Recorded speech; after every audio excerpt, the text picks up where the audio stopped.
Hello, and thank you for listening to this Ringside Report Network podcast today. You can find more in-depth, exclusive written content on our website at ringsidereport.net.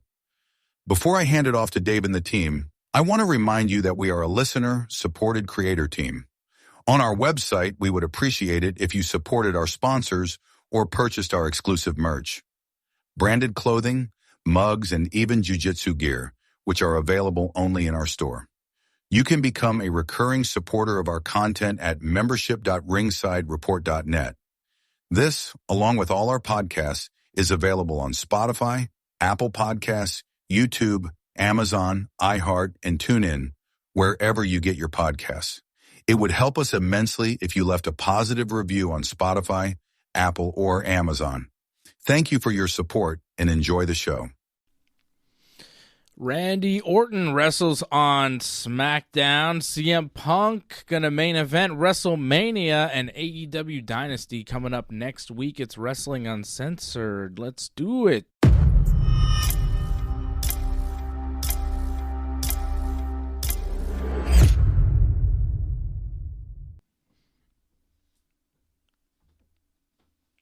Yes, yes, yes, yes. Let's do it. What are we waiting for? There's Johnny. What are we waiting for? How are you? Oh, not too bad yourself, Dave. Yeah. I find if you've been watching Raw and SmackDown, because it comes on a little bit earlier for us, and that's another spoiler for everyone who hasn't been paying attention, that we get to watch it earlier. You really have to watch it live, because if you don't watch it live, I realized this by watching Raw, because I didn't watch Raw live, that they edit the hell out of that. Because the audio, the crowd, clearly they were probably swearing at John Cena. I couldn't tell. It's just garble, garble, garble, like the sound effects, pretty much. Just crowd general reactions kind of thing. Yeah? Yeah. I imagine you saw it live, and maybe it wasn't a big deal for you. I didn't see it live, but I saw it, while it was still going on. Right. You know what I mean? Like the live feed was still happening, and it started from the beginning, you know? So I heard the swearing at John Cena. I didn't know that they took that out. Yeah, they took it out. And that was a big reason, if you caught it SmackDown live as it happened during the Charlotte match, they were fighting to edit up that FU Charlotte. That was clearly, you could hear, I don't know if you caught that, but you could tell they were trying to edit that out during the live broadcast. So I imagine if you watch that later, that's not going to exist at all. Yeah. It's Netflix, though. I see terrible and hear terrible words on Netflix. Yeah, but you also noticed, too, remember that cage match with Seth and Punk? Was it not Seth that gave the middle finger to Punk? They cut away from that. They didn't show that. And that was on Netflix on Raw. So I think, the thing's going to happen, but they'd rather it not happen. Yeah. So I don't know why. I mean, why do it if you want it taken out? I mean, I guess the fans, but the wrestler, you know? Well, I think, again, if you look at the actual rating for the show, is it not still PG? Oh, is it? Okay. So I guess it doesn't make a lot of sense. I don't know. I mean, it is targeted for children, right? Yeah. It just feels wrong when they're trying to censor the crowd. And it's off-putting when you watch it, especially when you watch it after the fact, and it's like, something's happening here. The way Cena's reacting, it's not just noise. Something's happening. Yeah. Yeah. Well, yeah, Cena kind of used it with his promo on Raw. Right. Well, I got that, but I only got that because he talked about it, right? I had to figure it out myself. Yeah. Kind of more of the same from John Cena. It's already feeling a little stale. I just feel like, I don't know how you feel about this. They didn't really have much to go with on this.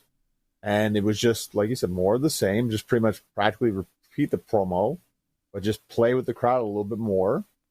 And that was it. And the same thing, doesn't say anything to Cody, just walks away. They don't have much for this, in terms of a build. And, I think there's one more Raw for Cena, and then he's done for Mania until Mania. So they better have something good for, I think it's for this Monday, or this is not a great build towards your main event. Yeah, it wasn't great. It wasn't a great promo. Cena at one point started talking about the kid from Belgium the week before, right, who they showed. And he's like, you people are terrible. You made memes about this kid. You were all laughing about the kid. And it's like, yo, it was your WWE cameras that, like, cut to this kid as soon as you said stuff about kids. Like, what do you mean? You did that, WWE. Cena's, like, blaming the fans. It's like, no, you were like, hey, look at this kid. And the fans were like, oh, yeah. John Cena kid. I don't think anyone was making fun of that kid. I think people were like, yeah, this is a John Cena fan. Like, I don't know. It's just like a fun shot of, like, the kid. And, well, they jumped on it. A lot of people jumped on it. And WWE jumped on it, too. And yeah. Why not? But Cena, I don't know. Like, just Cena's whole thing about, the crowd and you people are bad and you were mean to me and you're awful people. And then Cody comes out and he's like, the people are good and they love you and they support us and they're the reason we're here and all of this. It's like, I don't know. Cena didn't do anything that interesting. This Cody Cena thing is losing steam every week, and Cena's appearing. He's going to be on Raw Monday night, and then he's not going to be on Raw for the 2 weeks leading up to WrestleMania. At least he's not advertised, and you would think if he was on the show, he would be advertised. So he's on Raw Monday, and then there's 2 weeks of TV, 1 week of TV, and then the other week of TV is leading into Mania, but still there's a Raw on a Monday that Cena's not scheduled to be on. How stale is it going to be by then? Is that not even main eventing WrestleMania at this point? Like, we saw Punk and Seth and Roman say, get told or whatever that they're going to get a main event of Mania, Punk crying. So they're going to main event Mania. Are they main eventing night 2? Because Roman and Cena and Cody will just be on earlier? Because who cares at this point? I agree with you in that kind of feeling, but I think it's going to be the triple threat night 1 and then Cody and Cena night 2. I would imagine. And I think that's kind of a bummer, too, because, like, that's, third year in a row now? The women do not get to end the show either night. I don't think that's right. There's enough in terms of, like, star power and interest in those matches where I feel like at least one of them should be. Like, how many times? This happened like twice now to Charlotte where she should have been the main event but wasn't the main event. I think it was her against Rhea Ripley, right? Last time? Honestly, I would make Io, Rhea, Bianca a main event over Charlotte and Tiffy. I mean, I see how you see that like that, but I also see how Tiffany and Charlotte, like, that could be a very good match. And I kind of like the idea of that, how it's like she's the up-and-coming against the legend. Like, I like the dynamic of that match. I think that could be a very good match. Yeah. But the way you say it, I think, is very correct. Up-and-coming legend. Whereas Bianca, Io, Rhea are superstars, future legends in their prime right now. Either way, I don't think it's a wrong move to make either one of those matches main event. They're both, I think, going to be very good matches, I think, in the end. I feel it's a little clunkier, though, getting to this three-way, because, as we've seen, we're not quite there yet, because now it's going to be Io against Rhea on Raw this week, right? For the title. Is Bianca the special referee? She is. Ooh. Are they going to do the Undertaker, Bret Hart, Shawn Michaels finish? Well, the wording, I think, is very particular in this matter, because Adam Pearce said the winner of the match is going to go on to face Bianca at WrestleMania. I think there's going to be a double pin. Like, they both pin each other, so they both won. So I think that's what's going to happen. That's how we'll get triple threat, I think. Well, we'll see what they do. I think we're going to get the triple threat one way or another because, what are they going to do? Like, have Io just wrestle Bianca? And it's like, well, Rhea didn't win, so she doesn't wrestle at Mania. You know what I mean? Like, that's not going to happen. Well, especially the way it's going right now. Like, there's really no other spot for her if you think about it, so it doesn't make sense for that to happen. I don't see them not using one of those three. I don't see it at this point. At this point, they should have announced the triple threat, and they should have stopped with all these shenanigans. It's like, we all know what we're doing here. Can we just get to it? I don't care how they get to it. It doesn't matter what little path they take because I know the destination. I agree with you, but they have their own little story that they're going with, and like in the end, I guess it'll all make sense. So let them have at it. They know what they're doing, right? It already made sense when Rhea signed the contract. Yeah, like that was enough. It was like, yeah, all right. Like, that's good enough. It's wrestling. You know what I mean? It's fine. It made sense. It made enough sense. She's Rhea. She's Rhea Bloody Ripley. She lost the title. She didn't get a rematch. She wants it at WrestleMania in the triple threat. Boom. I think it looks bad if you look at it. Like, what about immediate rematch after losing the belt? Well, that she's getting the rematch, right? And then they've been kind of flip-floppy on that too, where you get it and then you don't get it. So they're not always consistent with it. But she's getting it. Mm-hmm. So that's happening. And again, like, I felt this was going to be Rhea versus Bianca, and Rhea was going to earn her spot by beating Bianca. Very much like how we talked about Shawn, Triple H, and Benoit, how that happened into a triple threat. So I thought that would happen like this, but this still works too, and it's fine. And I think in the end, I don't know about you, I'm seeing Rhea walk away at WrestleMania as champion.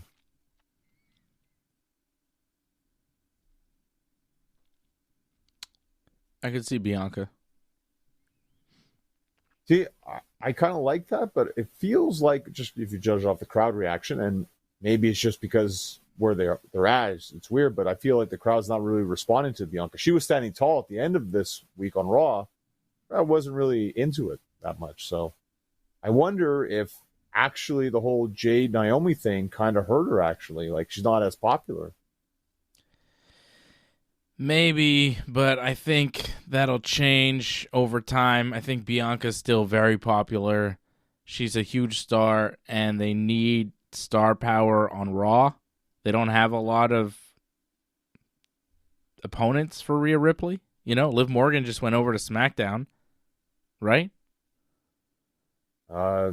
Did she? Didn't she? Like, I mean, they're the women's tag champions, right? Right. So they can be on both shows. Yeah, I guess that's why she was on SmackDown. But, like, I feel like giving Bianca the belt is going to be a nice way to just get Bianca on Raw post-Mania, which I think needs to happen.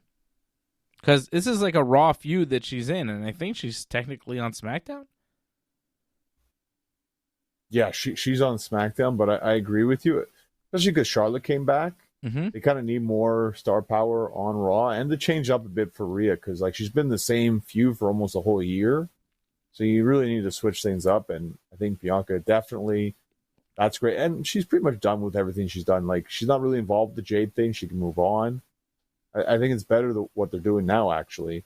And I could see maybe even they move over someone like Jade afterwards, after the draft, because the draft's still going to happen. So, yeah.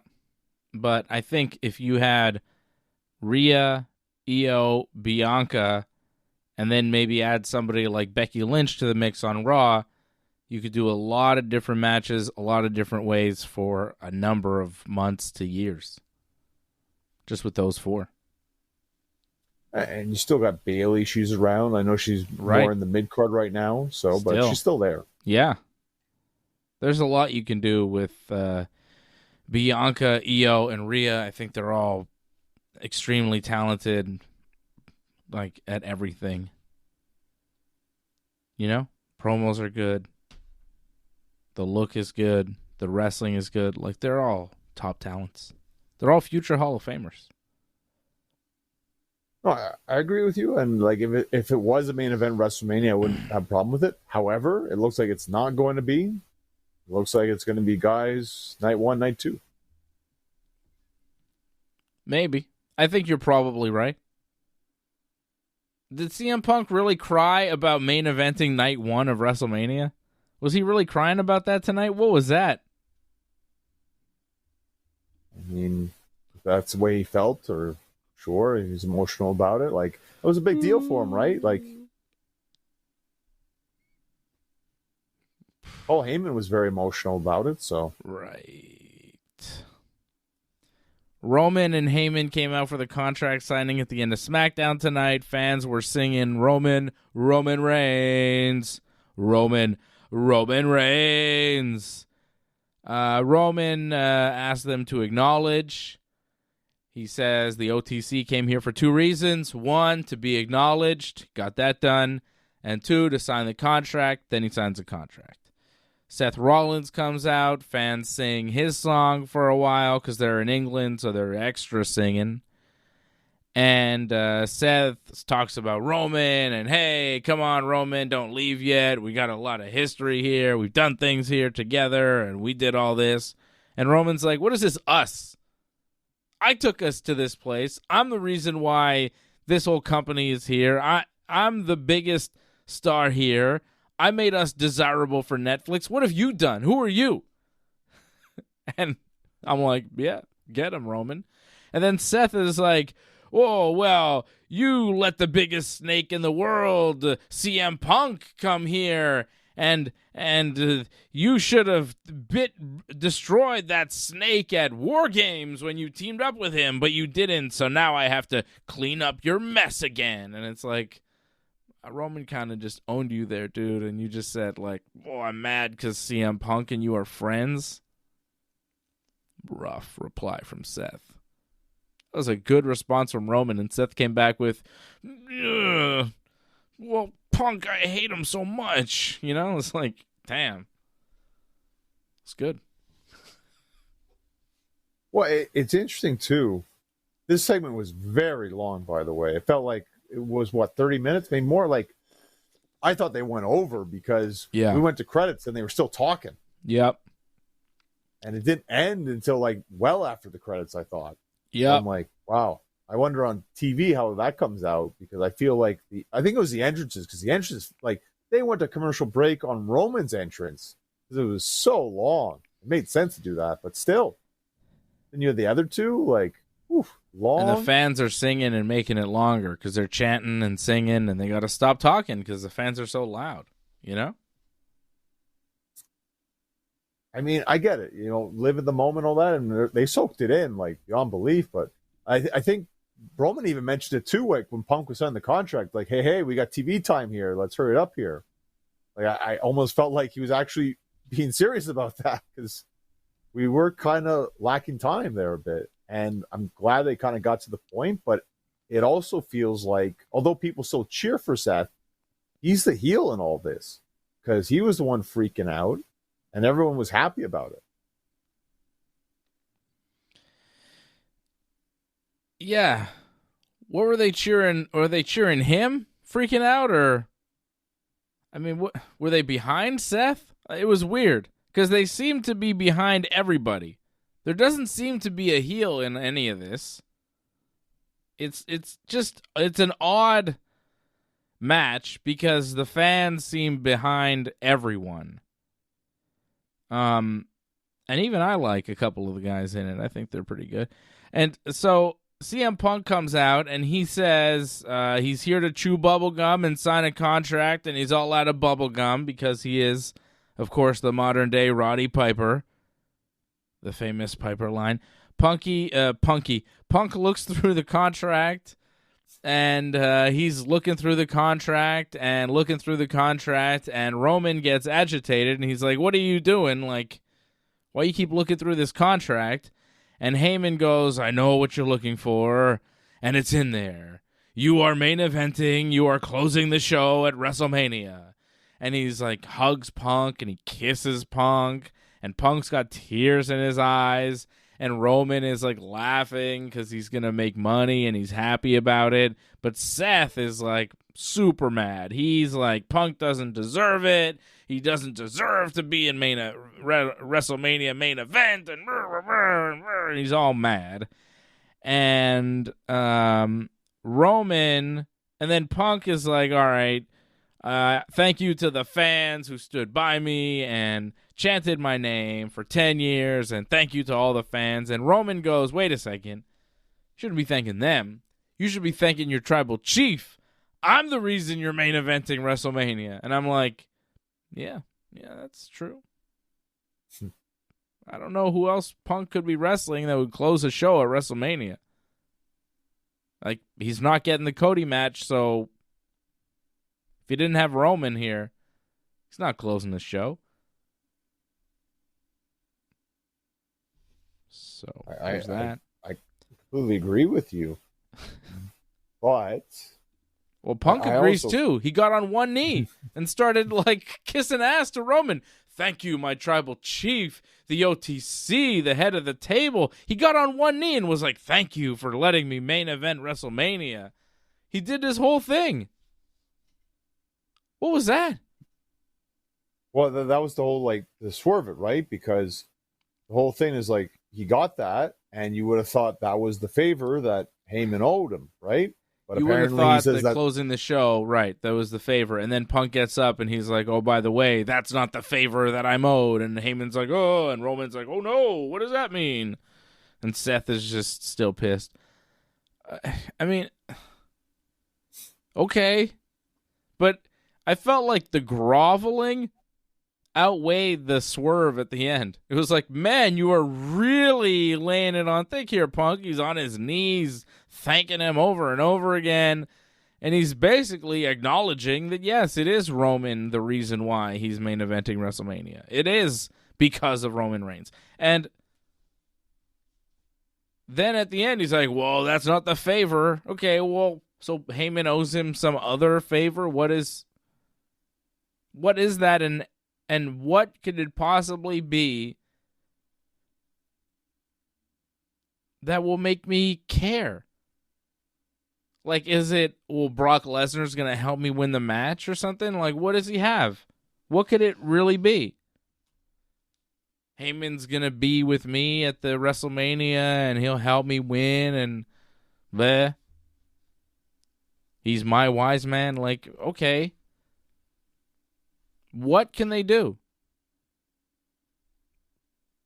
I was thinking it'd be something that simple, just more of like, you'd be aligned with me and you're going to help me win the main event at WrestleMania. Like, I think that would be the favor, I would think. Yeah. I guess that's what we're supposed to think. Well, here's the thing too, like, because they're building up this whole favor thing, right? Because it ended the show. Mm-hmm. It has to happen at WrestleMania. So what else really could it be? Despite maybe the fact that it could be Punk gets a title shot because he wins the match or something, that could be added to. I don't know, but there's not much really you can have where it has to happen at WrestleMania. We have to know about the favor, pretty much, at the show. The favor.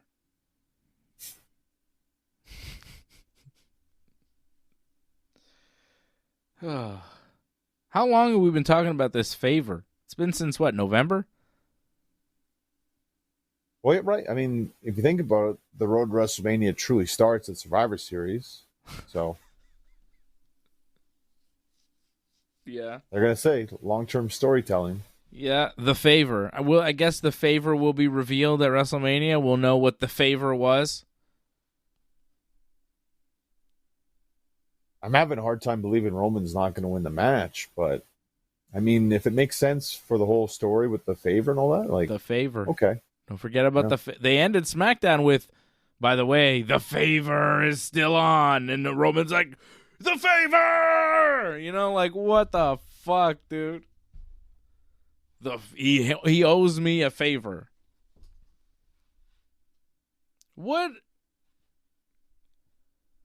He's going to drug Roman before the match. I don't see some of that happening. Well, no, but like, what the hell, man? It's just, I don't know. It's not good. It's just weird. Well, we complained last week where we felt this match wasn't main event quality and wasn't even really WrestleMania quality. So they had to add something to it. So they add this intrigue to it, I guess. It's going to main event, and there's a favor.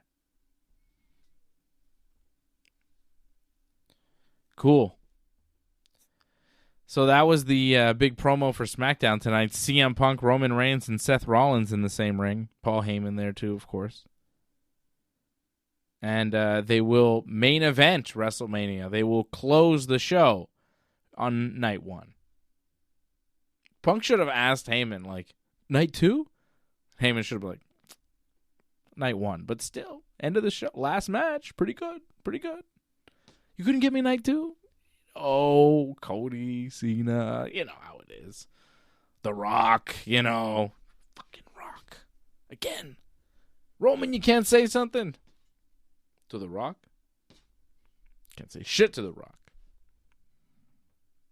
You know, they should have done that. That would have been fun. That promo in the ring tonight. Like, if Punk was like, you know, if Heyman goes, you get to close the show at WrestleMania.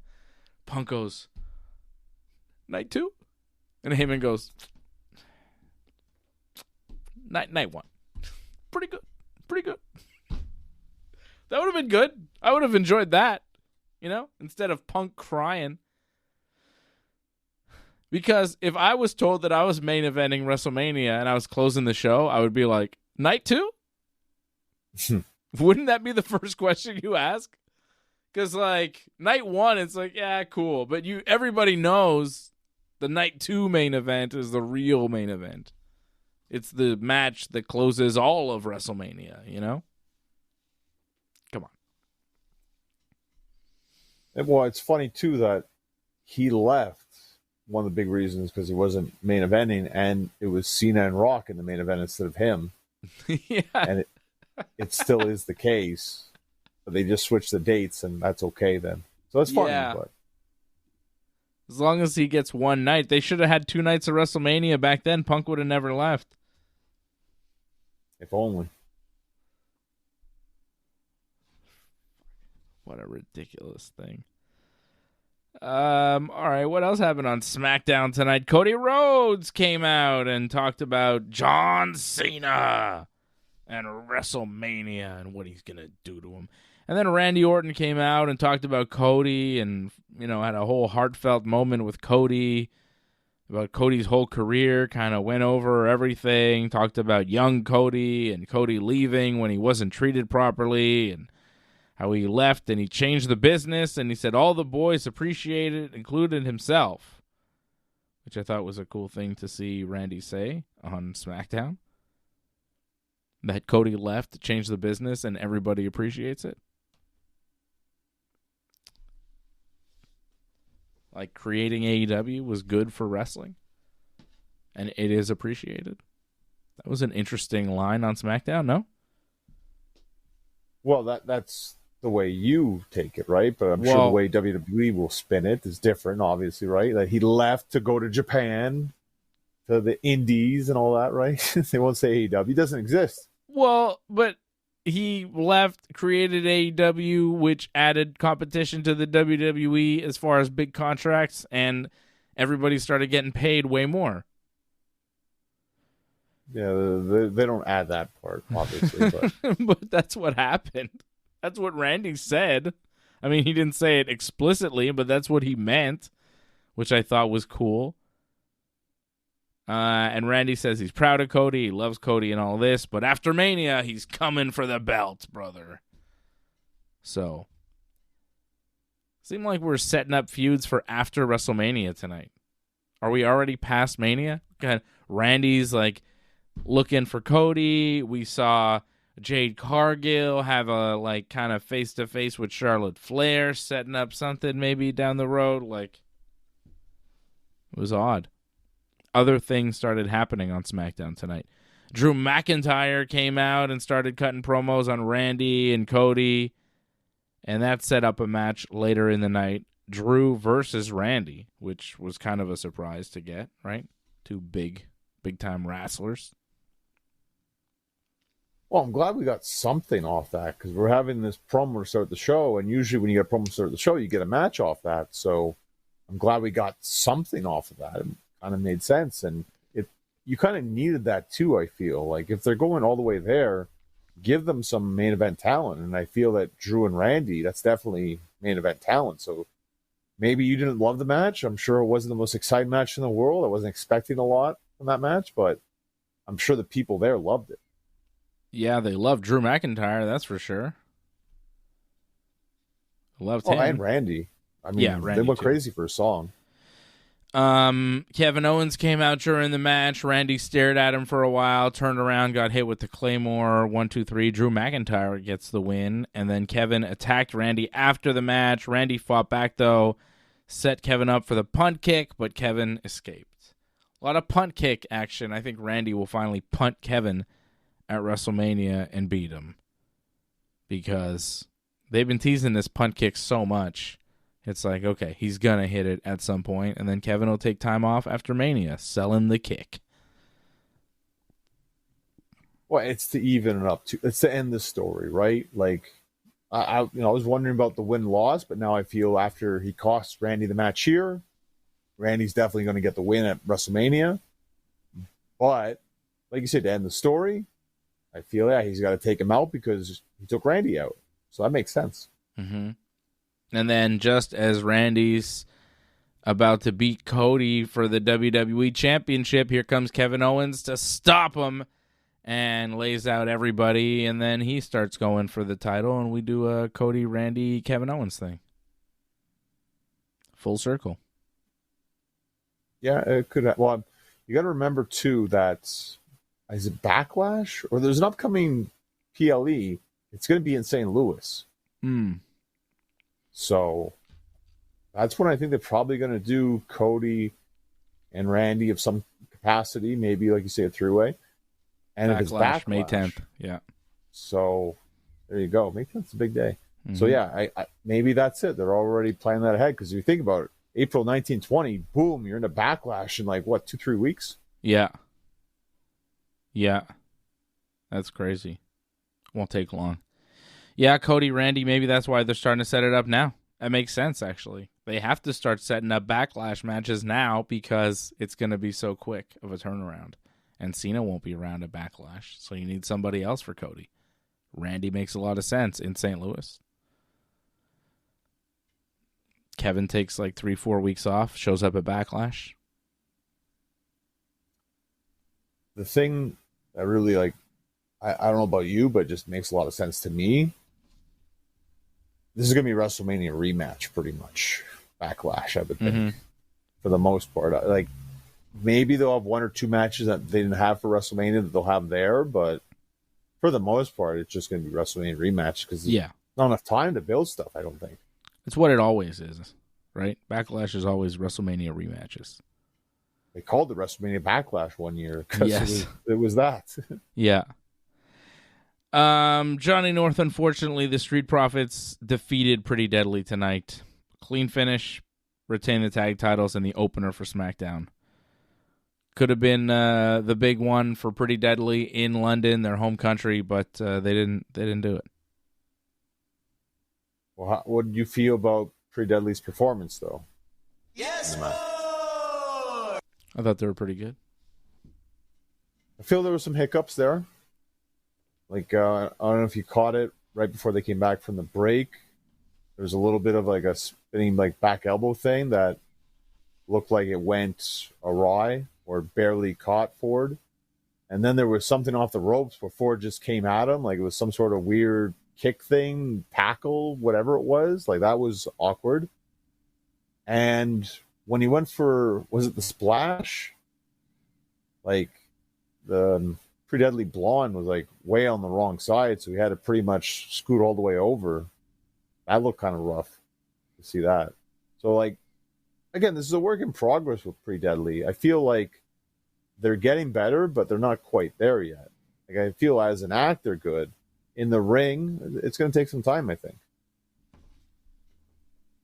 Yes, boy! You're not wrong. You're not wrong. But they're fun, yeah. They're a fun tag And there's team. potential. There's a lot of potential there, and like it's still not impossible for WrestleMania. But I'm feeling now for WrestleMania, they might just do like DIY mostly machine guns against like Street Profits. So it feels like they haven't gotten their shots, and it feels like they're more involved than Pretty Deadly was. Pretty Deadly got their shot. Yeah. I don't know if they get involved now. Ugh, but it's so boring with those guys. Nobody has any personality there. Well, Street Profits a bit, but no, they don't. They're so boring and generic, those guys. They're just nothing. They have nothing. They are bland as fuck. Are you kidding me? Ugh. They're so boring. I feel they have they no had a charisma. better song. They had a better song, and that kind Oh, yeah, their new song is even worse, makes them even less entertaining. I like them when they had cups falling on them or whatever. They're a little more fun back then. But they're not as fun anymore. Oh, they're really not fun. Even when they were like a rip-off New Day, they weren't that good. And now they're even worse. Now they're a rip-off of current New Day, which sucks even worse. Have you noticed that? They've just always been like a shitty version of the New Day. That's what they were when they were baby faces, and now that they're, I guess, heels? Are they heels? Whatever the hell they are now, they're kind of like a shitty version of what Woods and Kofi are doing. Kind of like in between, I feel like right now what they're at. They But suck. They are awful. Every time I see them, it's like a tune-out. Street Profits. Motor City Machine Guns. The Miz. You know? Terrible. You wrestled Big Jim tonight. Big Jim beat him. I skipped through most of the match because I just can't watch Miz wrestle. I just don't see the point. I've watched too many Miz matches to watch any more Miz matches. So I'm not watching. Well, I wouldn't watch for your sake because I'd be mad the way he uses like Bryan Danielson, Daniel Bryan's moves. And like they don't end matches. Like he uses Bryan Danielson's finisher, and it's just a kick out easy. So that kind of it's rough. It's rough when he does it. I'm sure you'd be mad if you saw that. So. I can't watch The Miz. He's terrible. He's just the worst. I don't watch him. He's the worst wrestler in the WWE. He may be the worst wrestler in WWE history. Because he's wrestled. That bad. No, I think he is. Because he's wrestled for so long in the WWE, and every match he has is bad.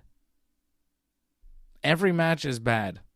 Nothing's ever good, or nothing's ever really good. You know, everything is like pretty bad to like, I guess, mediocre, passable. You know, he's awful. He's been terrible forever. He's never been good. He can't talk. He's not a good promo. He's just irritating. And that's not a character. That's just Mike Mizanin. He's awful. He's always been awful. And the fact that he's still this bad, like at this point, a guy like The Miz, I should be like, he's been around for so long. He's kind of whatever, old Miz. No, he's just always been garbage. And he's still garbage. And the fact that he's had this long of a career in WWE is offensive. He's not a real wrestler. He sucks. Well, he's not going to get any better, so he's not serious. I've never taken him seriously. He's where he's at, and I think that's just where he's going to be. I mean, he has a spot. I mean, longevity helps a lot in wrestling. I wish he didn't. At least not on TV. I don't know, give him a job where he's getting paid more to stay at home or do whatever. I don't want him unemployed. I don't want his kids to go hungry or whatever. I just don't want to watch him on television. So when his matches come up or when he starts talking, I choose to skip over because I've seen enough of The Miz. I'm going to watch everybody else. I'll watch the Street Profits. I don't want to, but I will. I mean, I want to see them when they wrestle Pretty Deadly, because I want to see Pretty Deadly, but not The Miz. Not The Miz. Like, The Miz is like maybe this much better wrestler than the Pretty Deadly boys, and those guys are so new. And I wouldn't even say that he's better. He's so bad. He makes Braun Strowman look like Kurt Angle. He's the drizzling shits. Ugh. I can't say that was a great match. LA Knight versus Braun Strowman. It wasn't supposed to. Jacob Fatu showed up, beat them both up. They're doing something for the U.S. title there. LA Knight's the champ. Braun Strowman, Jacob Fatu. Maybe Solo Sikoa finds his way in there. Something like that for Mania. Well, I'm thinking they're going to do the same thing on Raw, where Raw with the IC title, or as Penta calls it, the Continental title. But I think they're going to do a 4-way with that, and then a 4-way on SmackDown for the U.S. title.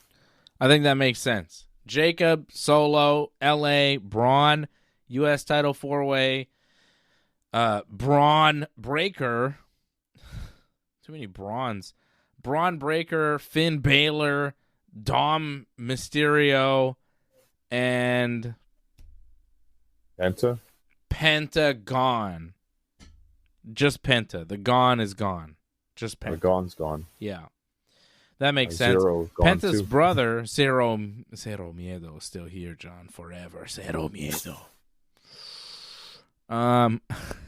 His brother, Rey Fenix, is going to be on SmackDown next week, making his SmackDown debut, like 2 weeks before Mania. Interesting time. Oh, he's a great wrestler. It's good to have him on the show, I think. Be interesting to see him. Kind of a weird time, though, to debut.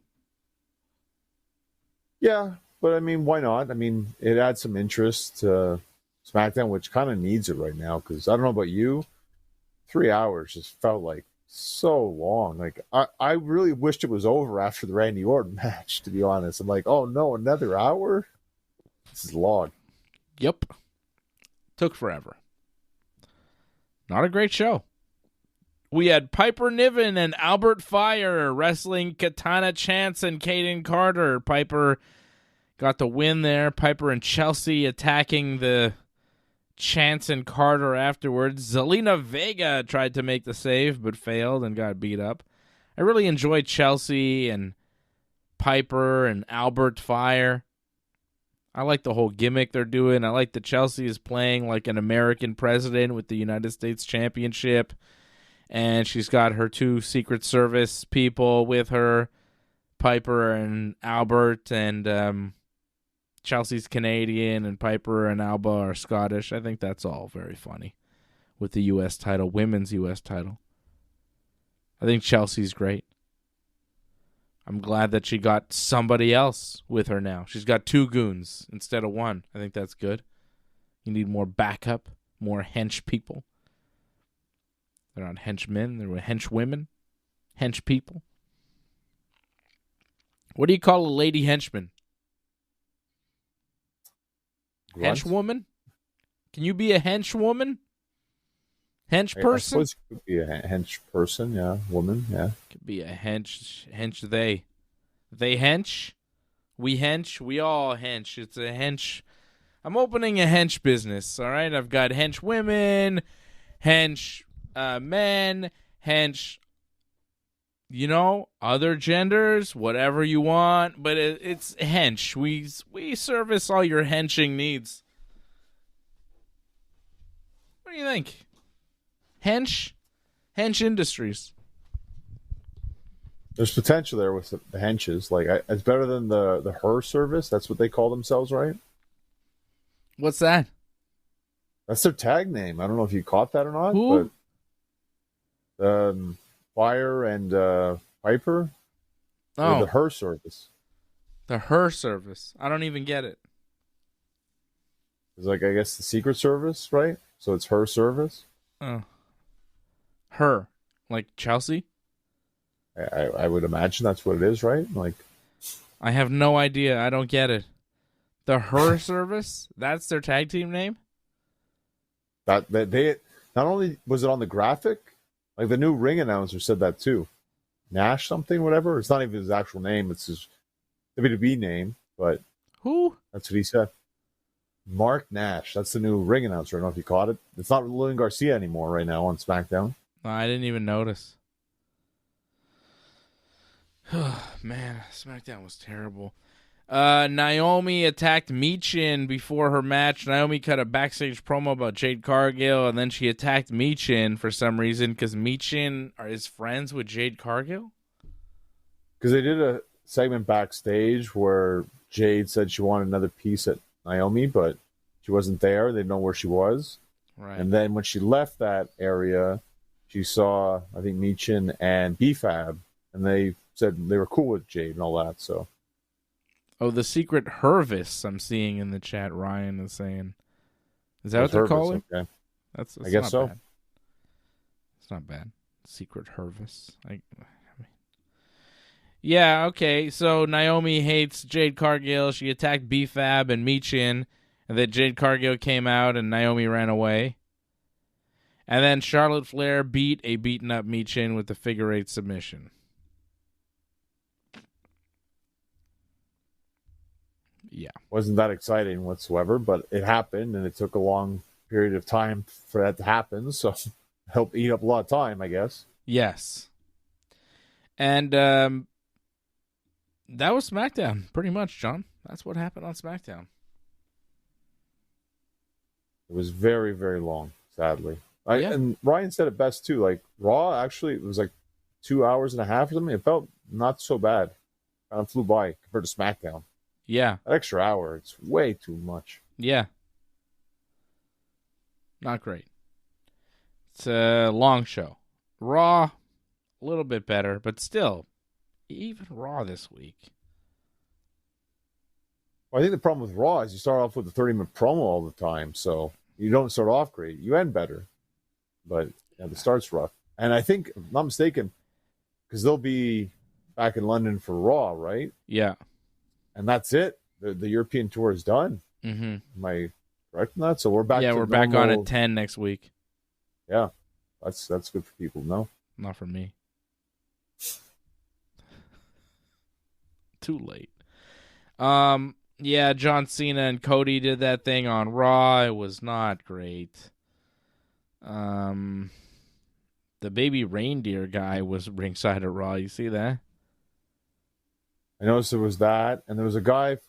We didn't mention this for SmackDown. The Drew McIntyre incident that happened. That was a big thing that happened on SmackDown. There was an incident? Like, he finished the match right with He Randy got attacked Orton. by Damian Priest. That's it. And he got put through, like, a windshield. Yeah.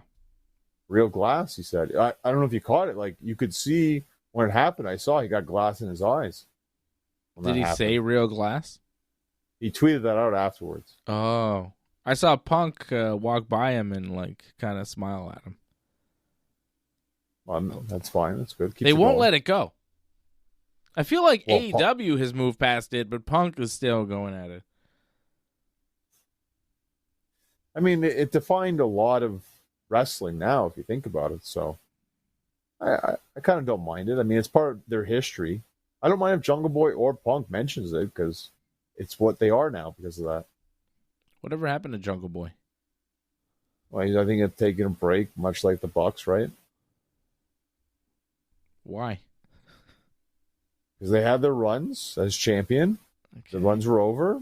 Take a break. What do you think about El Grande Americano? This like Chad Gable thing where he's pretending to be a luchador. People are offended by this. I mean, I don't know. If they're offended by this, were they offended by El Generico? Probably not. See, the idea of mocking someone for their heritage and all that, I mean, it's happened before in wrestling. It's not the biggest of deals. The problem more is the whole Gulf of America thing.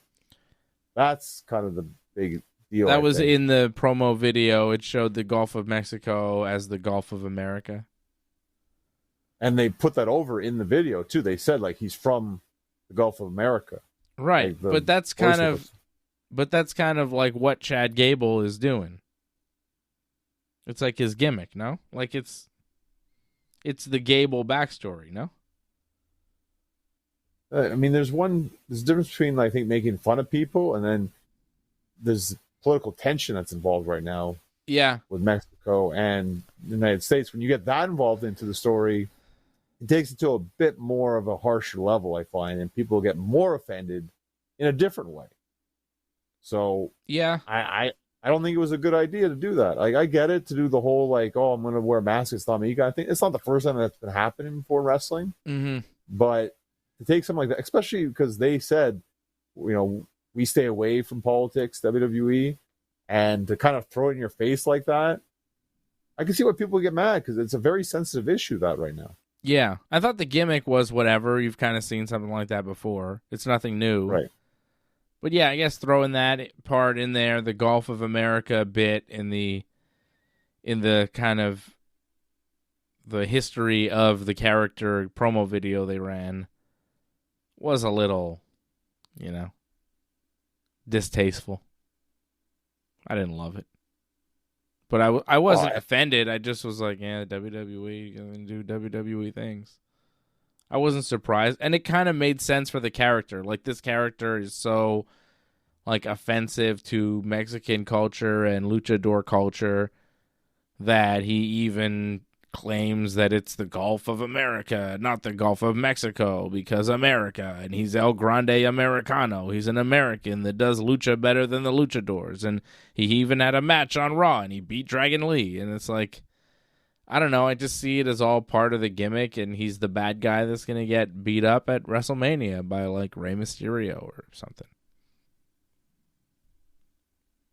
For the gimmick, I don't think it's a big deal, but I think when it comes to the Gulf of America, I think a lot of people take that more disrespectfully, and they feel like it's taking it way too far. I just feel I get it. Well, I just feel like, man, of the things that, of the offensive things that have been said in wrestling over the years, this is nothing. I mean, Muhammad Hassan. Oh, yeah. Well, that did also last after a while, but... Sure, but his whole gimmick was nuts from front to back. The whole time, it was like, whoa, dude. And there were some tensions back then. This Very was pretty minor considering where we're at. They could lean into some stuff, I've seen way worse. It was just like, oh,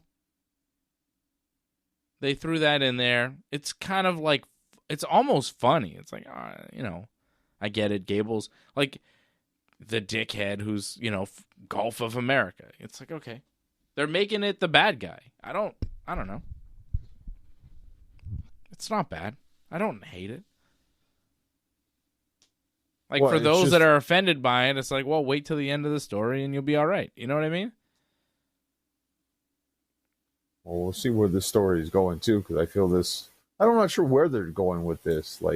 What do they really need this to go anywhere, to be honest? No, it's super dumb.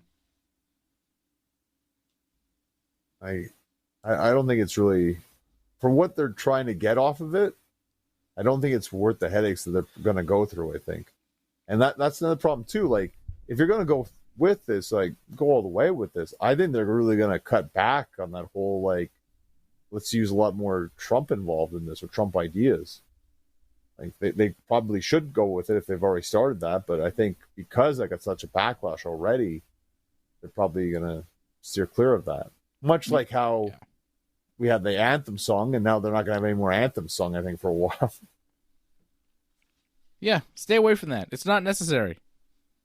I don't need all that with my pro wrestling, We should avoid all that stuff and just have fun, but then again, pro wrestling always has an element to that, Well, I don't mind if they go with it, but again, don't go halfway with it.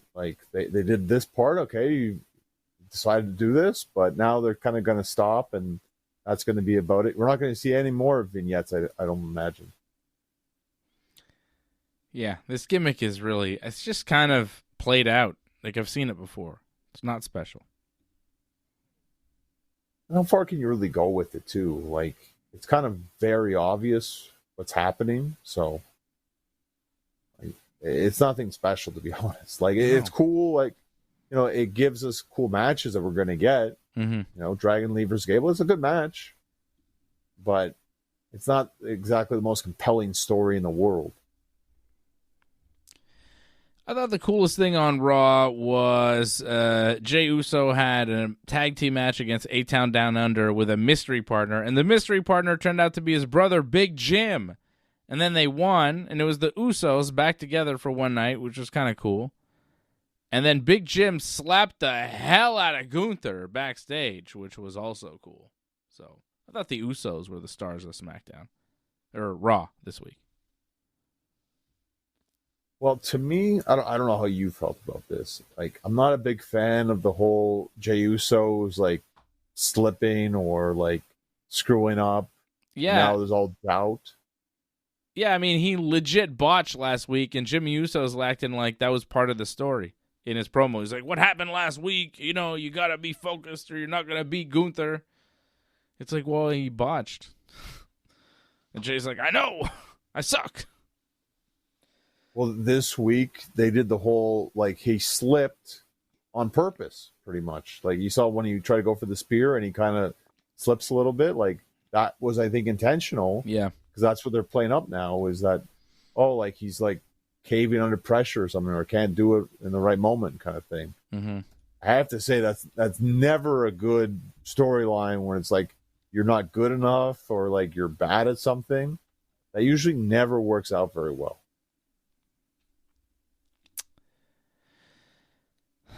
At this point, I'm not sure if he wins the title at Mania. The build for him hasn't been very strong, and Gunther looks stronger every week. It's rough, but I think they're probably still going to give it to him, because, like, if you don't give it to him, it really kind of sinks him in a sense. You build them all this way up just for him to lose. It kind of feels like a waste. Or just a change of course because they realize Jey Uso's world champion doesn't really have a long shelf life. Well, I don't think Uso had a real long shelf life, even as champion. Like you said, maybe SummerSlam at most. So that's what I'm saying. Yeah, I guess, but I don't know. It just doesn't seem. It doesn't seem necessary to take the belt off Gunther now. Gunther just seems like a great champion that can hold the belt for a while. But, yeah, Jay did win the Rumble. Probably should give him the belt. But the build for him hasn't been great. Big Jim, though, build for the match against Gunther Monday has been pretty cool because he slapped Gunther hard. I assume Gunther's going to chop Big Jim real hard on Raw. And it could be a fun match. I expect it to be. I liked how they've kind of been hyping up Jim a little bit. They gave him a bit on SmackDown today. Like, he had the match, and then he went on commentary for a little bit. Like, It felt like they're kind of making him into something. So, just to lose, I think that's kind of cool for him in a sense. Yep.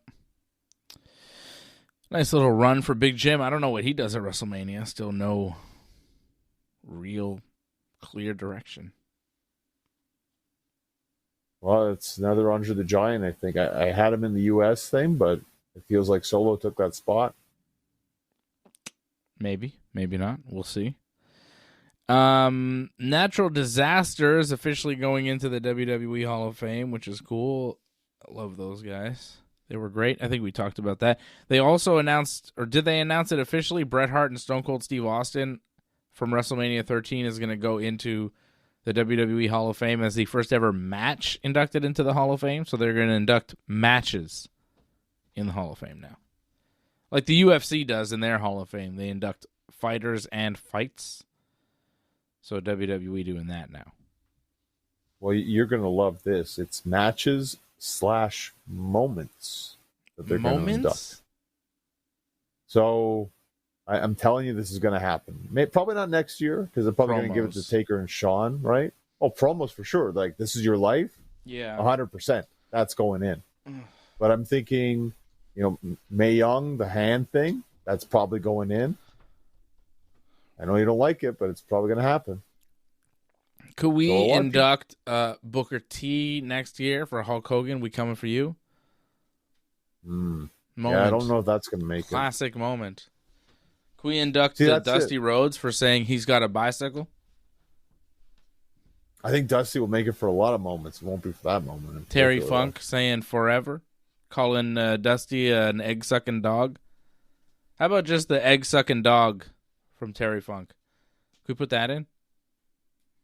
Dusty Rhodes, you're an egg-sucking dog. I like forever. I don't know about the egg-sucking, but the forever one for dog, sure. Brother. That's a good insult. Your mother's a whore. You're an egg-sucking dog. Those are good classic insults. Oh, Terry Funk. They don't make him like him anymore, brother. So Bret and Stone Cold are going to be at the Hall of Fame, which is cool. Cool to see Bret. What? I give WWE a lot of credit because to me, that might be the greatest match of all time. So for that to be the first one to be put in the Hall of Fame, I think that's the right choice.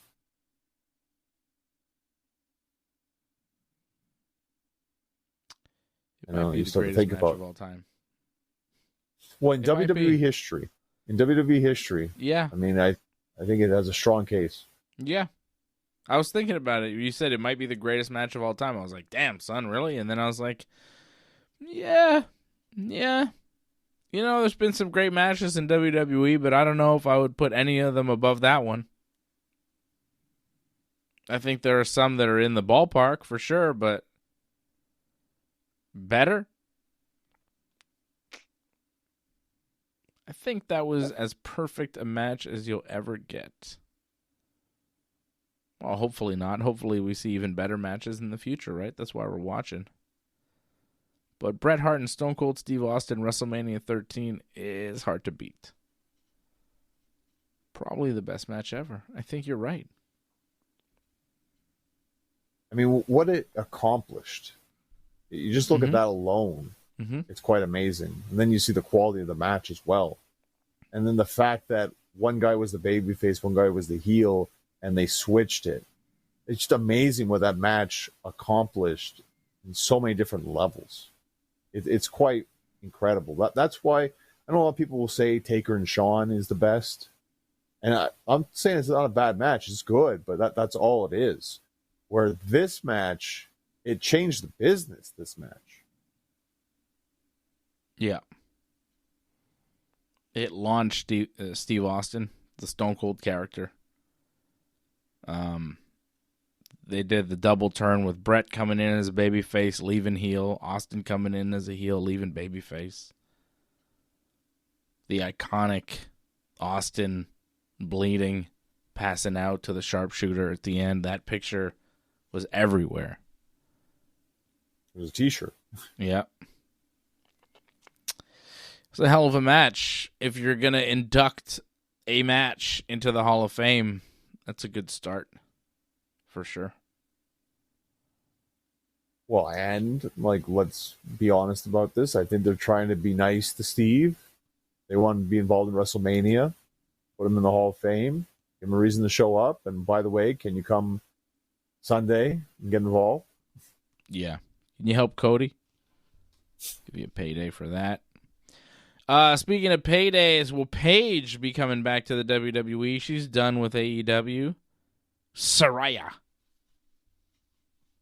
Well, the thing is, and it's early too, because originally I believe her contract was supposed to expire in September, but Tony Khan actually has let her go early, which I guess now he's letting people go early now. So, I mean, I think that definitely means that she's going to go to WWE.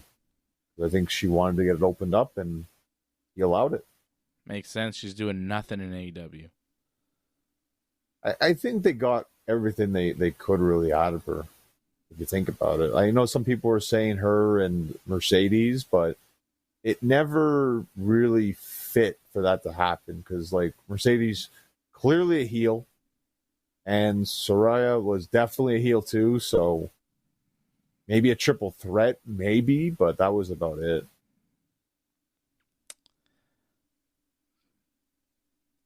All the years you thought she was retired, she comes back in AEW.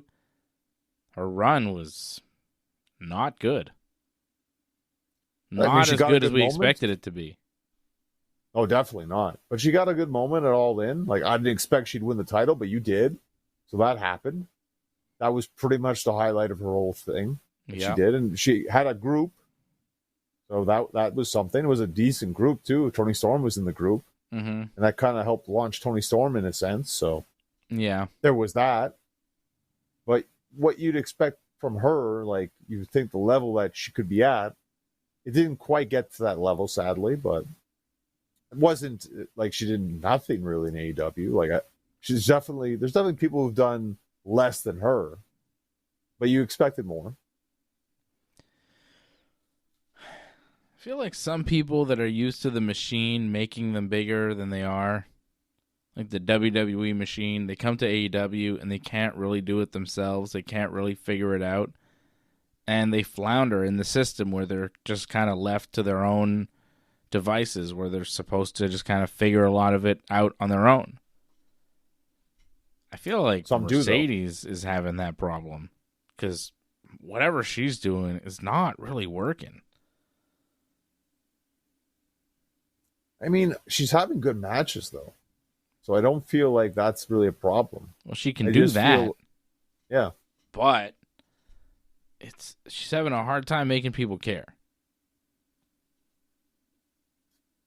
I think what kind of hurts her right now is the fact that Toni Storm is so good right now. Like, it's really hard to be better than her. So she seems lesser because Toni is just superior. And the heel character, too. It's like, what is going on here? Because the fans want to cheer for her. And she does this kind of weird, annoying heel character, and it's not really working. Not like Ricochet. Ricochet figured it out, you know? Yep. Some of them from WWE come over, and they get bigger, and they're even better. They figure something out, and all of a sudden, boom, they're amazing. And then some of them, you know, they're big stars in WWE, and then they come over to AEW, and you're like, oh, this is going to be great. And then a couple months into it, you're like, what happened? Sasha Banks, Edge. It's not really hitting like it used to. But then you got Ricochet and Toni Storm and Swerve Strickland. It's like, wow, they're better now than they've ever been. Way better than when they were in WWE. I don't think it's been bad, though, with Edge, though. I feel like Edge has had some very good matches. Yeah. And I mean, I don't expect him to be better than he's ever been at this stage in his career. He's not the same as Swerve. Swerve is in his prime. Swerve is great. I mean, it's just the environment. Some of them thrive in it. Some of them need direction. And that's it. If you don't have it, it gets tougher for them, I guess, and it shows. I like the Moxley Swerve promo in the ring this week on Dynamite. I thought Swerve said some good stuff, talking about Moxley coming out and just playing John Moxley, pretending to be this champion that he's not. I thought he's had some good lines for Moxley. I thought Moxley fired back with some good stuff. I liked when he said, maybe I can play this here. What did he say? Suffer. On April 6th, my sport has been taken over by billionaires and Hollywood talent agencies and kids who see the world through an Instagram filter and don't know their head from their ass. It's guys like you that give me hope for the future. It's guys like... So I like that a lot. It's coming. My business is being taken over by billionaires and talent agencies and kids with Instagram filters who don't know their head from their ass. And then he points to Swerve and he says, it's guys like you that give me hope. And I'm like, yeah, right on, John Moxley. Exactly. He was talking about the WWE. He was making a really good point. And I think it went over a lot of people's heads. But I heard that and I was like, oh, shit. Get him, Mox. That was good. Well, I immediately think of Punk. I don't know if you saw Punk did like an Instagram filter. I think the day before that happened. Oh. So I thought that was directly a shot at Punk. Good. So Get him. He won't stop. Punk on Monday was like, I work with children. I mean, he's milking it still. So Moxley should get him. Get him back on Wednesday. Hit him with one. He's not wrong. And Punk's working for that company. Main eventing night one of a buy two, get one free. You know what I mean? That's what he's doing. It is a 4-night if you count SmackDown and Raw. So yeah, 4-night extravaganza. It's like, come on, man. He's doing exactly what MJF said, or what Punk told MJF that he would be doing, right? Yeah. Yeah, exactly, go over to WWE. You think the grass is greener. You'll be main eventing night one of a buy one, get one free, night 4-night. It's like, that's what you're doing. And you're crying about it on their TV show, dude. I saw this guy like 2 years ago make fun of exactly this situation that he's now so happy to get. It's crazy.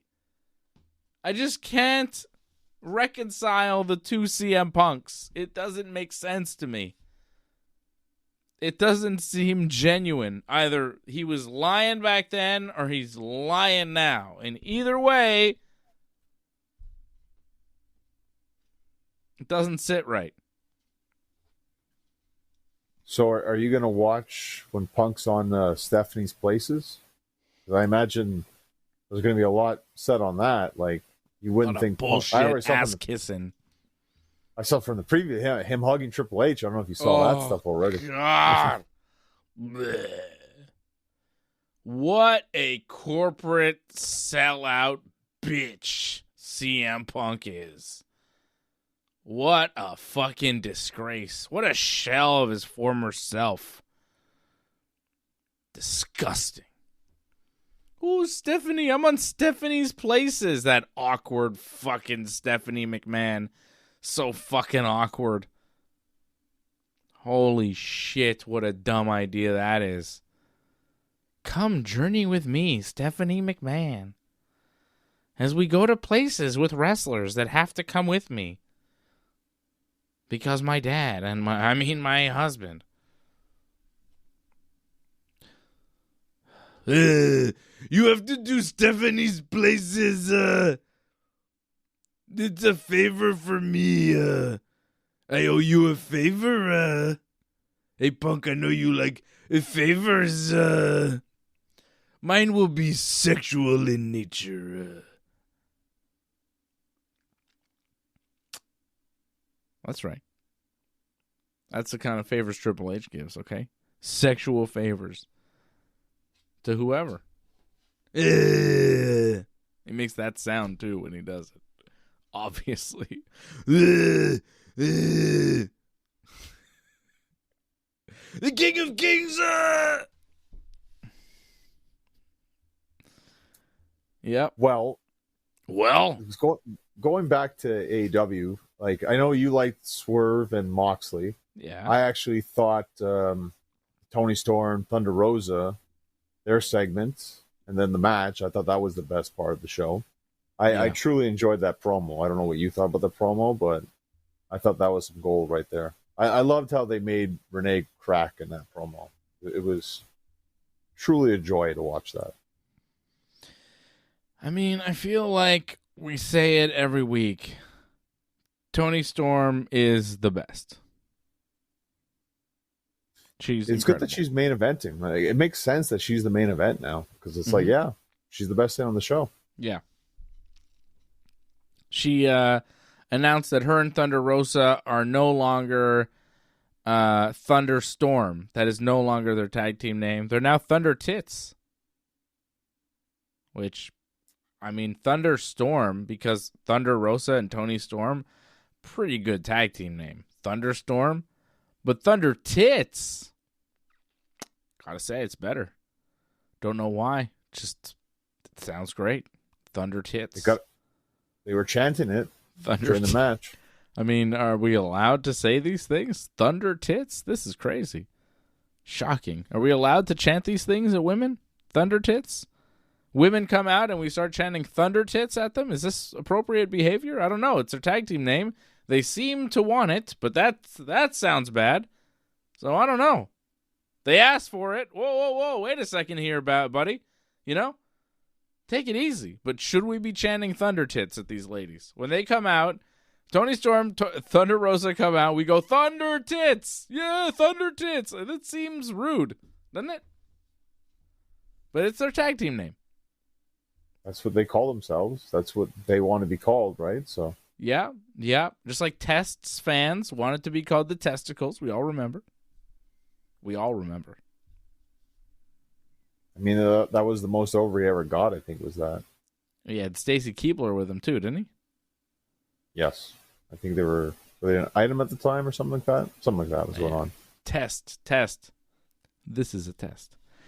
Rest in peace. Toni Storm is the greatest. Thunder Tits, fantastic. What a tag team. They main evented Dynamite, and they beat Megan Bayne and Penelope Ford. No, they lost, actually. Oh, yeah, sorry.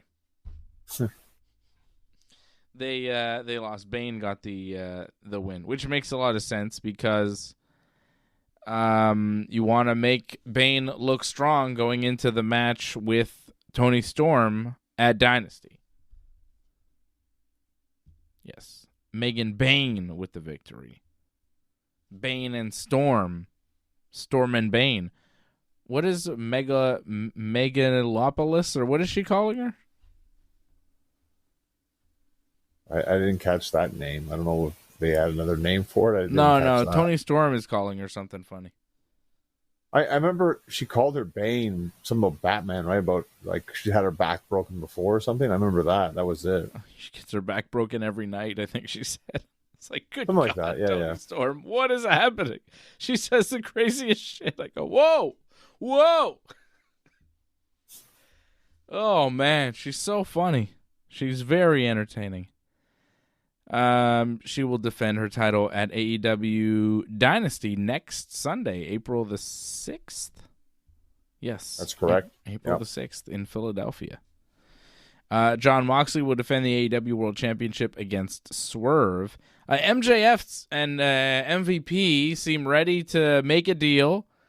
MJF seem ready to join the Hurt Business, the Hurt Syndicate, the Hurt Locker. What are they called? Well, in AEW, they're the Hurt Syndicate. Hurt Syndicate. And MVP wanted MJF in the group, but then Bobby Lashley came out and was like, no. What the hell was that? Well, they had a promo afterwards, and Bobby kind of explained it, that MVP didn't talk to him about it, so it was kind of a surprise. So they weren't down with that idea. MVP is like, I thought we wanted to add a fourth member. That was the whole plan.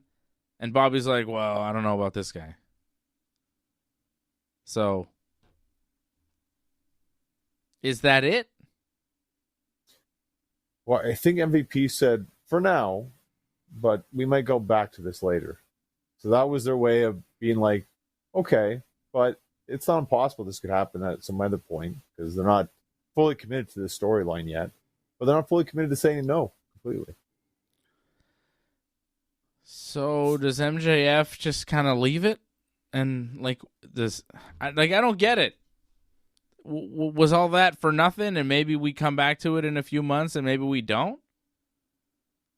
I think that's pretty much it. It's kind of open-ended. It could happen, but don't be looking for it. This doesn't lead to MJF finding a different tag team partner and facing Shelton and Bobby for the tag belts of the pay-per-view. That's not what we're doing.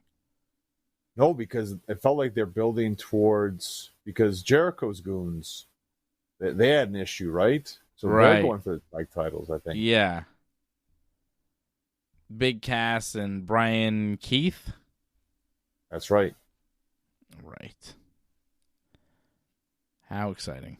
Jericho will wrestle Bandito at AEW Dynasty. He will put the Ring of Honor World Championship on the line, and Bandito will put his mask on the line. So I think we know where that's going to go. You know? I would think Bandito would win that, but yeah, stranger things have happened, actually. So they're not unmasking Bandito. That seems nuts. Takeshita beat Mark Briscoe. God, Top Flight beat Alex Finley and Devo Knight. Just a couple jobbers losing to another couple jobbers. That was real pointless TV on AEW. Like, they do these matches and you go, why? Will Hobbs versus Mark Davis? Like, why? Well, the Top Flight one was because they're going to face Big Bill and Brian Keith on Collision, and the winner of that will go on to Dynasty to face the Her Syndicate. Yeah. I don't know. We started the show with Kenny Omega, and that was good. Kenny beat Blake Christian. It's good to see Kenny, and then Kenny did a promo, and Mike Bailey came out, and Ricochet did a promo from his wedding. He wasn't actually in the building. He was on video. I thought that was good. All that Kenny stuff was good, and then Dynamite just kind of struggled. You had MJF, that was good. Then Toni Storm, and then you started wrestling matches. Brody King and Kyle Fletcher. Powerhouse Hobbs and Mark Davis. Top Flight against those jabroni guys. Mark Briscoe and Takeshita. It was like, oof. Finally, we got to the main event. Toni Storm and Thunder Rosa against Megan Bayne and Penelope Ford. But, man, kind of a rough Dynamite to sit through this week. A lot of matches I did not care about. Like, they weren't terrible, but I just... Who cares? I actually didn't mind the Kyle Fletcher Brody King match. That brain buster that Fletcher hit, wow. That was pretty incredible. I can't take Brody King seriously. He's just... AEW hasn't given us a reason to care about this guy or to believe he's ever going to win anything. I feel like every time he's on TV, he's losing. Oh, yeah. Yeah, no, I don't disagree with you, but still a very good match, though, I thought. Yeah, but you know what I mean? I understand the lack like, I just don't care. Like, you're watching these TV shows and you're like, all right, well, whatever. They have, like, two wrestlers that are pretty good, wrestle a long match, and then you know who's going to win, and you don't care. Usually. But I was still entertained, though, by what they pulled off, though. Mm-hmm. They set up a trios tag team match. Rated FTR, Edge, and the FTR will take on Claudio, Pac, and Wheeler, the Death Riders, for the AEW Trios Championship at Dynasty.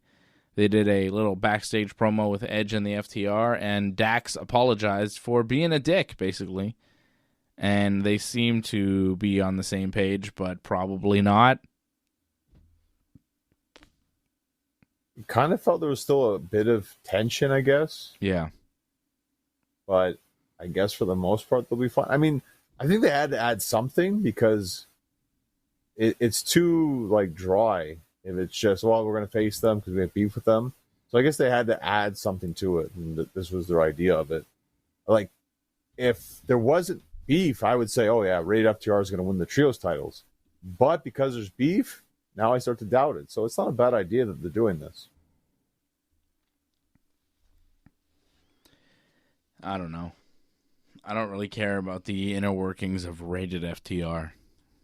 The promo wasn't... I'm not into it. I do like Kenny versus Speedball versus Ricochet. That's going to be awesome. I did like Kenny's promo. I did like what he said to Speedball. I thought that was really good stuff. Showing him who's boss. And congrats to Ricochet. I know you're not going to say it because you got beef with him, but congrats that he got married. Well, they're Red Sox fans. It's baseball season, so I got beef, of course. Well, it's okay. Don't worry. If I'm not mistaken, we're even so far, right? Like, we both won a game, so. The Yankees won yesterday. Did the Red Sox win yesterday? The Red Sox won yesterday, too, in the ninth inning. Yeah. Run shot. Sorry to tell you, but the Yankees are off today. They'll be playing tomorrow. But the Red Sox are currently losing 4-1 in the ninth. So they're about to lose their first game. You're not going to win every game. It happens. It's fine. You got to win the series. I think if you win the series, you're fine. Yeah, the Blue Jays won their first game of the year today after getting smoked by the Orioles yesterday. They won 8-2 over Baltimore today. That's all right. It's going to be competitive, I guess. Dodgers down 1-0 to the Tigers in the second. Dodgers are playing right now. Yankees going to see the Brewers tomorrow, and then Sunday, tomorrow afternoon, and then I think Sunday night. Tomorrow's a 1 o'clock start. Sunday, it's also a 1:30 start. Another afternoon game on Sunday. And then they got the D-backs Monday, Tuesday, Wednesday. Then they go to Pittsburgh on Thursday for a set with the Pirates. Yankees baseball is back, baby. I love it. I love it so much. And the Mets are what winning else? right now. Well, that's nice. I'm sure you're mad They about lost that. yesterday. Juan Soto was the last out, and he struck out for the Mets. So that was funny. Yeah, but if they win, then they'll be okay. So, yeah. But what also started again, Dark Side of the Ring is back. Season 6 now, if I'm not mistaken. Yeah, like we had the season premiere. It was on Tuesday. I had no idea. Okay. Ooh, Soto homered tonight, though. Damn. Who was that? A 3-run shot? I don't know. I think Soto hit like a 3-run homer. Oh, good for Soto. Making that money now. Oh, no. It's a single solo homer. Yeah, solo homer for Soto. How much they winning by? It's 3-1 in the 8th. 3-1 Mets over the Astros. Well, yeah. That makes sense. It's tight, that series. Mm-hmm. Cool. Dark Side of the Ring. Well, I'll watch that. I didn't even know. Who was the first episode on? They pretty much talked about the Hell in a Cell with Mick Foley and The Undertaker. Oh. But in the end, oh, cool. We'll get a new follow here on Twitch. That's nice. Thank you. I mean, in the end, it was truly like a Mick Foley Dark Side. Oh. Because it really focused on Mick Foley's family and the after effects of that Hell in a Cell for Mick Foley. Like, they have Taker, but it's like just taken from some other interview. It wasn't with them, so. But it was something to watch because, like, we've seen, I'm sure, so many different perspectives of Hell in a Cell. Like, a lot of it you've seen before, but it's always interesting to see his family's point of view. I mean, you've seen his wife, but his kids, the way they are now and the way they've taken it, a little bit different now. And even Mick, too, like, his perspective on it's kind of changed. So it's kind of neat looking at it now. Yeah. I'll wait for you to watch it, then we'll truly give it a nice review. But okay. There'll be more episodes as we go along, I'm sure. John, what happened to your hockey team? I mean, they're going through a tough... I hear they suck right now. If I'm not mistaken, they're still in the last playoff spot. Oh, yeah? People can correct me if I'm wrong on this one, but if I'm not mistaken, we're still in that spot. Because I hear they're losing a lot. They're losing, but so is all the other teams chasing them. So if you keep on pace with everything, you're still fine. So there's 10 games. There's 10 games left. You just got to win more than the other teams. That's pretty much all you got to do. You have the spot. It's your spot to lose. So that's wise. We'll wait and see. Just 10 games left. Less than the other teams. That's all. I'll be going to 3 more games, so I'll be enjoying this last little stretch. It's not over yet.